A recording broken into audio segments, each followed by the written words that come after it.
नमस्कार दोस्तों।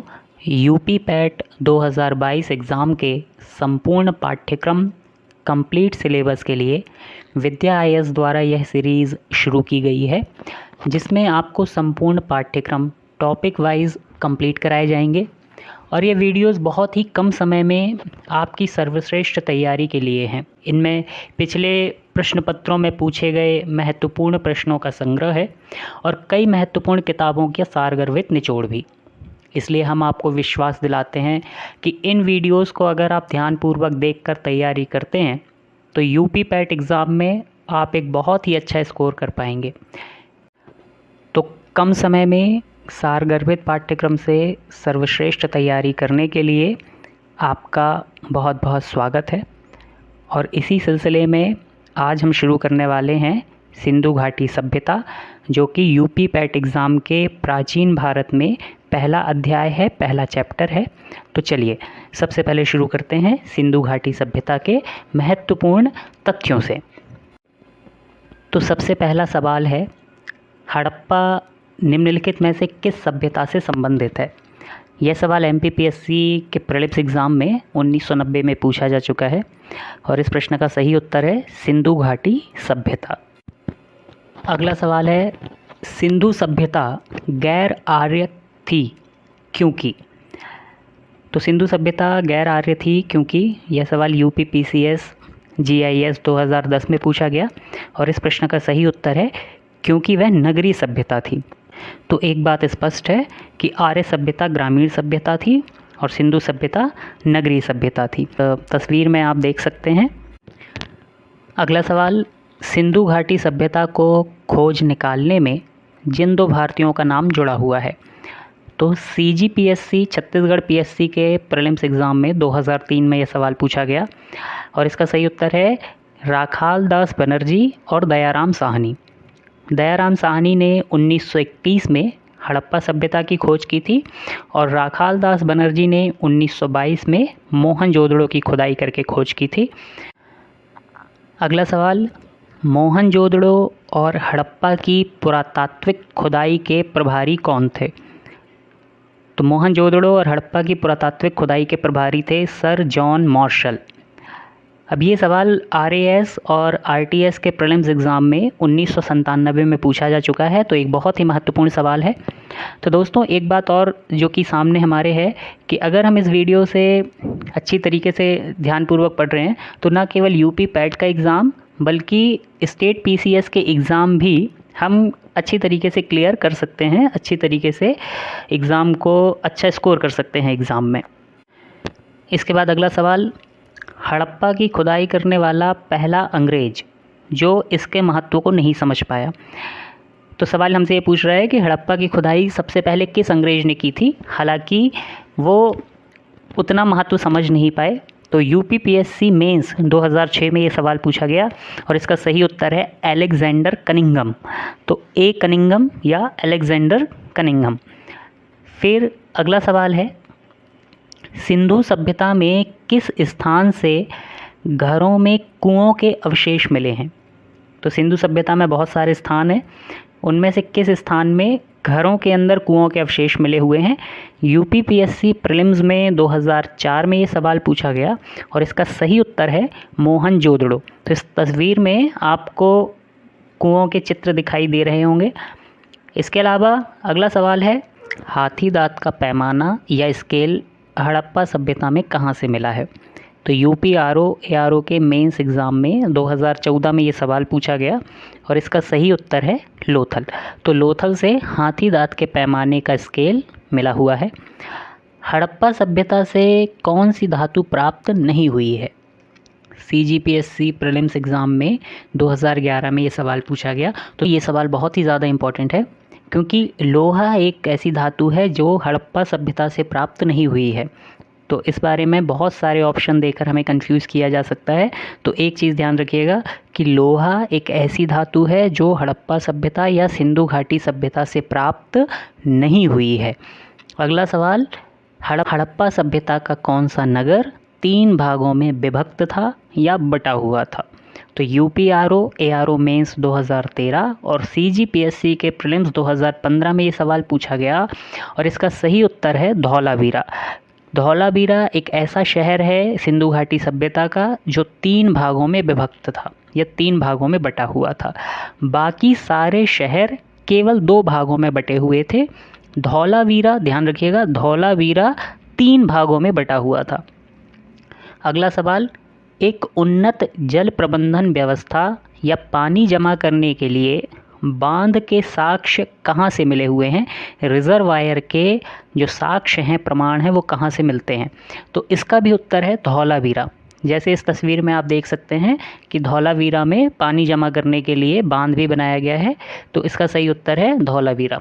UPPSC mains 2013 में ये सवाल पूछा गया। इसके अलावा अगला सवाल है, हड़प्पा किस नदी के किनारे स्थित है? तो हड़प्पा किस नदी के किनारे स्थित है? यूपी अपर डिवीज़न, यूपी यूडीए और एलडीए मेंस एग्ज़ाम में 2013 में ये सवाल पूछा गया और इसका सही उत्तर है रावी नदी। तो इस तस्वीर में आप देख सकते हैं कि रावी नदी के किनारे है, जबकि मोहनजोदड़ो सिंधु नदी के किनारे पर है। सिंधु सभ्यता का महान स्नानागार कहाँ से प्राप्त हुआ? Uttarakhand UDA LDA mains exam 2007, UPPSC GIC 2010 में ये एग्ज़ाम में ये सवाल पूछा गया और इस सवाल का सही उत्तर है मोहनजोदड़ो से। तो सिंधु सभ्यता का महान स्नानागार मोहनजोदड़ो से प्राप्त हुआ है। इस तस्वीर में आप देख सकते हैं। इसके अलावा अगला सवाल है, सिंधु घाटी सभ्यता के कौन से स्थान अब पाकिस्तान में हैं? तो हड़प्पा और मोहनजोदड़ो ये 2 महत्वपूर्ण स्थान हैं जो कि अब पाकिस्तान में हैं। यूपीपीएससी स्पेशल प्रीलिम्स 1994 में ये सवाल पूछा गया। अगला सवाल है, दधेरी नामक हड़प्पा कालीन पुरातात्विक स्थल कहाँ स्थित है? तो यूपीपीएससी मेंस 2014 में ये सवाल पूछा गया और इसका सही उत्तर है पंजाब लुधियाना में।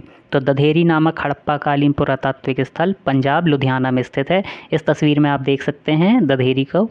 सिंधु घाटी सभ्यता का एकमात्र स्थान जहाँ से बंदरगाह के साक्ष्य मिले हुए हैं। तो यूपीपीएससी प्रीलिम्स 1999 और 53वें और 55वें बिहार पीएससी एग्ज़ाम प्रीलिम्स 2011 में ये सवाल पूछा गया। सिंधु घाटी सभ्यता का एकमात्र स्थान जहां से बंदरगाह के साक्ष्य मिले हैं, तो इसका सही उत्तर है लोथल। तो यूपीपीसीएस मेंस 2009, यूकेपीएससी प्रीलिम्स 2010 में सवाल पूछा गया। लोथल किस राज्य में स्थित है? गुजरात में, और गुजरात के अहमदाबाद ज़िले में लोथल स्थित है। लोथल किस नदी के किनारे स्थित है? तो भोगवा नदी इसका सही उत्तर है। लोथल भोगवा नदी के किनारे स्थित है। यूपीपीएससी मेंस 2012 में ये सवाल पूछा गया और इस तस्वीर में आप भोगवा नदी और उसके किनारे लोथल को देख सकते हैं। इसके अलावा अगला सवाल है, सिंधु घाटी सभ्यता का सबसे बड़ा स्थान कौन सा है? कहने का मतलब ये हुआ कि सिंधु घाटी सभ्यता में जिसका फैलाव सबसे ज़्यादा है, सबसे बड़े क्षेत्र में जो स्थान फैला हुआ है, वह कौन सा है? तो मोहनजोदड़ो सिंधु घाटी सभ्यता का सबसे बड़ा नगर या सबसे बड़ा क्षेत्र है और अब यह पाकिस्तान में है। भारत में स्थित हड़प्पा सभ्यता का सबसे बड़ा स्थल कौन सा है? तो दोनों में अंतर समझिए। हम एक बार में पहले सवाल में हमने ये कहा कि सिंधु घाटी सभ्यता का सबसे बड़ा स्थान कौन सा है, तो उसका उत्तर मोहनजोदड़ो है, जब हालांकि वो पाकिस्तान में है। और इसी तरह से दूसरा सवाल कि भारत में स्थित हड़प्पा सभ्यता का सबसे बड़ा स्थल कौन सा है? तो भारत में सबसे बड़ा स्थल है राखीगढ़ी, जो कि हरियाणा में पड़ता है। तो राखीगढ़ी हरियाणा इसका सही उत्तर है। और यूपीपीएससी स्पेशल मेंस 2004 में ये सवाल पूछा गया था, सिंधु घाटी सभ्यता के लोग किसकी पूजा करते थे? तो UKPSC mains 2006, RAS RTS prelims 1993 में भी ये सवाल पूछा गया था और इसका सही उत्तर है पशुपति की और मातृशक्ति की। तो इस तस्वीर में आप पशुपति की मूर्ति जो कि मोहरों पर बनी हुई है और इसके अलावा मातृशक्ति की मूर्ति आप इस तस्वीर में देख सकते हैं। इसके अलावा अगला सवाल है, किस पशु का अंकन हड़प्पा सभ्यता की मोहरों पर नहीं मिलता है? तो सिंधु घाटी सभ्यता से बहुत सारी मोहरें मिली हुई हैं, हर मोहर में अलग अलग तरह के जानवरों के चित्र हैं, लेकिन घोड़ा और गाय का चित्र किसी भी मोहर से नहीं मिला है। तो ध्यान रखिएगा, घोड़ा और गाय का चित्र किसी भी मोहर से नहीं मिला है। यूपीपीएससी स्पेशल मेंस 2009 में ये सवाल पूछा गया। इसके अलावा अगला सवाल है, एक मिट्टी की पट्टिका पर 2 सींग वाले देवता की आकृति कहाँ से प्राप्त हुई है? तो इसका सही उत्तर है कालीबंगा। यूपी लोअर के प्रीलिम्स एग्ज़ाम में 2008 में ये सवाल पूछा गया था।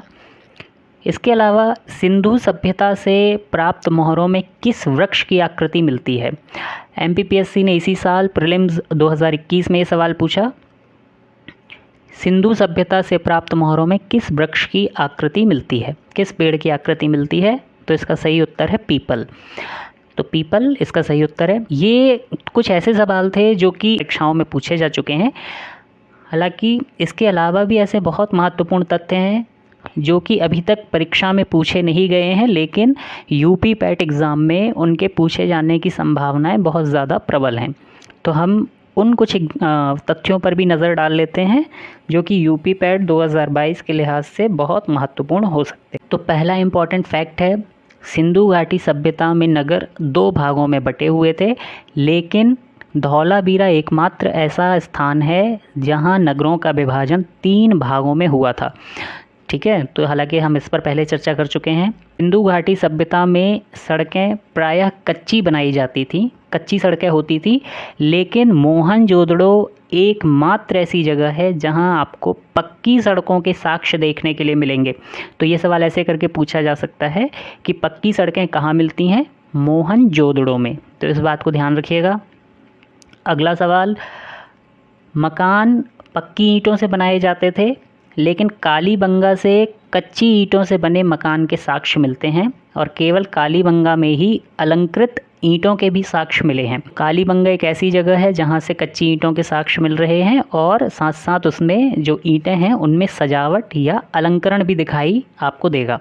तो इस चीज़ को ध्यान रखिएगा। इसके अलावा तो अगला इम्पॉर्टेंट फैक्ट है, इस सभ्यता में, सिंधु घाटी सभ्यता में मकानों के दरवाजे सड़कों की ओर नहीं खुलते थे, लेकिन केवल लोथल एक ऐसा शहर है जहां के दरवाजे सड़क की ओर खुलते हुए दिखते हैं। सिंधु सभ्यता के लोग घोड़ा, धान और लोहे से परिचित नहीं थे। तो बहुत इंपॉर्टेंट चीज़ है ये कि सिंधु घाटी सभ्यता के लोग घोड़ा, धान और लोहे से परिचित नहीं थे, इन चीज़ों को नहीं जानते थे। लेकिन लोथल से चावल के जो खेत हैं उनके साक्ष्य मिले हुए हैं और साथ ही साथ सुरकोतड़ा जो कि गुजरात में है, वहाँ से घोड़े की अस्थियाँ मिली हैं, घोड़े की हड्डियाँ मिली हुई हैं। तो आपसे ये सवाल पूछा जा सकता है कि घोड़े की हड्डियाँ कहाँ से मिली हुई हैं? सुरकोतड़ा गुजरात से। और चावल के खेतों के साक्ष्य कहाँ से मिले हैं? लोथल से। और लोथल कहाँ पड़ता है? गुजरात में। अगला सवाल, चनहूदड़ो जो कि सिंध पाकिस्तान में है, वहाँ से लिपस्टिक के साक्ष्य मिले हैं और हड़प्पा से वैनिटी बॉक्स या प्रसाधन मंजूषा मिला हुआ है। तो वैनिटी बॉक्स, इस वैनिटी बॉक्स में 5 चीज़ें मिली हुई थी कि लोथल एक ऐसी जगह है जहाँ से युग्मित समाधान या द्विशव संस्कार के प्रमाण मिले हैं या डबल ब्यूरियल के प्रमाण मिले हुए हैं। तो ये क्या होता है? एक ही कब्र में 2 लोगों को एक साथ दफनाना। तो इसके प्रमाण हमें कहाँ से मिले हुए हैं? लोथल से। अगला इम्पॉर्टेंट फैक्ट है, हड़प्पा सभ्यता में लिपि तो मौजूद है लेकिन वो पढ़ी नहीं जा सकी। तो आप लिपियों को देख सकते हैं कि क्यों पढ़ी नहीं जा सकी हैं। इस लिपि में सर्वाधिक प्रचलित चिन्ह जो है वो मछली का चित्र होता है। तो आप जब लिपि देखेंगे तो इसमें आपको मछली का चित्र दिखाई दे रहा होगा। इम्पॉर्टेंट फैक्ट है, हड़प्पा सभ्यता में मूर्ति प्रचलित थी। तो मूर्तियाँ आपको देखने के लिए मिलती हैं, मूर्तियों की पूजा भी देखने के लिए मिलेगी, लेकिन मंदिरों के साक्ष्य नहीं मिलते हैं। तो यहाँ मंदिर देखने के लिए नहीं मिलेंगे। हालांकि कालीबंगा से अग्निकुंड के साक्ष्य मिले हुए हैं। तो एक बहुत इंपॉर्टेंट फैक्ट है कि किस स्थान से, किस शहर से अग्निकुंड के साक्ष्य मिले हैं? तो कालीबंगा से। अगला इंपॉर्टेंट फैक्ट, मोहरों पर सबसे ज़्यादा एक सींग वाले पशु या यूनिकॉर्न की आकृति मिलती है। तो इस तस्वीर में आप देख सकते हैं कि यूनिकॉर्न या एक सींग वाला पशु मोहरों में सबसे ज़्यादा इसी की आकृति दिखाई देती है। मिट्टी की मूर्तियों में सबसे अधिक कुबड़ वाले सांड की मूर्तियां मिलती हैं। तो जो मूर्तियां बनाई गई हैं मिट्टी से, उनमें सबसे ज़्यादा कुबड़ वाले सांड की मूर्तियां बनाई गई हैं। अगला सवाल, मेसोपोटामिया के राजा सारगोन के अभिलेख में सिंधु सभ्यता को मेलुहा नाम से बताया गया है। तो मेसोपोटामिया का जो राजा है सारगोन, उसने कई अभिलेख लिखाए। उन अभिलेखों में सिंधु घाटी सभ्यता को या सिंधु को मेलुहा के नाम से बताया गया है। इसके अलावा कुछ करंट से जुड़े हुए फैक्ट भी हैं। यूनेस्को ने इसी साल हड़प्पा सभ्यता के धौलावीरा कहाँ पड़ता है, तो ये है गुजरात का हिस्सा। धौलावीरा को विश्व विरासत सूची में वर्ल्ड हेरिटेज लिस्ट में शामिल कर लिया है और यह भारत में सिंधु घाटी सभ्यता का पहला शहर या पहला स्थान है जिसे विश्व विरासत सूची में शामिल किया गया है। तो ये यूपी पैट के लिहाज से, करंट के लिहाज से बहुत ही इंपॉर्टेंट फैक्ट है। धौलावीरा को यूनेस्को ने वर्ल्ड हेरिटेज लिस्ट में शामिल किया है। इसकी खोज 1968 में जगपति जोशी ने की थी। धौलावीरा भारत का 40वां स्थल है जिसे विश्व विरासत सूची में शामिल कर लिया गया है और इसी के चलते भारत विश्व विरासत सूची में 40s क्लब में शामिल हो गया है। इससे पहले 1980 में मोहनजोदाड़ो को यूनेस्को की विश्व विरासत सूची में शामिल किया जा चुका है, लेकिन यह पाकिस्तान में है, इसलिए धौलावीरा भारत का पहला हड़प्पाई नगर या हड़प्पाई स्थल जिसे यूनेस्को की सूची में शामिल किया गया। दोस्तों, इन सभी PDF को फ्री ऑफ कॉस्ट पाने के लिए आप हमारे टेलीग्राम चैनल से जुड़ सकते हैं जिसका लिंक डिस्क्रिप्शन बॉक्स में दिया गया है।